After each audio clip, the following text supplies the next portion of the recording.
దేవుని పరిశుద్ధమైన నామములో మీ అందరికీ నా వందనాలు.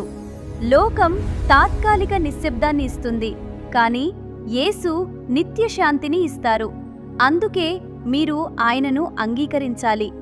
యోహాను 14:27లో యేసు ఇలా సెలవిచ్చారు, శాంతిని మీకు విడిచిపెట్టుచున్నాను, నా శాంతినే మీకు అనుగ్రహించుచున్నాను. లోకమిచ్చునట్లుగా నేను మీకు అనుగ్రహించుటలేదు. యేసును రక్షకునిగా అంగీకరించటం ద్వారా దేవునికి మీకు మధ్య ఉన్న యుద్ధం ముగుస్తుంది. పాపపు దోషారోపణ తొలగిపోతుంది. భవిష్యత్తు గురించిన భయం మాయమవుతుంది. ఈ శాంతి తుఫానులో కూడా మీ హృదయాన్ని కాపాడుతుంది. ఇది కేవలం సమాధానకర్తయగు అధిపతి మాత్రమే ఇవ్వగల బహుమతి.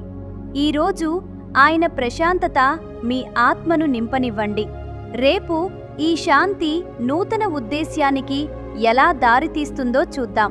దేవుడు మిమ్మల్ని ఆశీర్వదించునుగాక. ఆమెన్.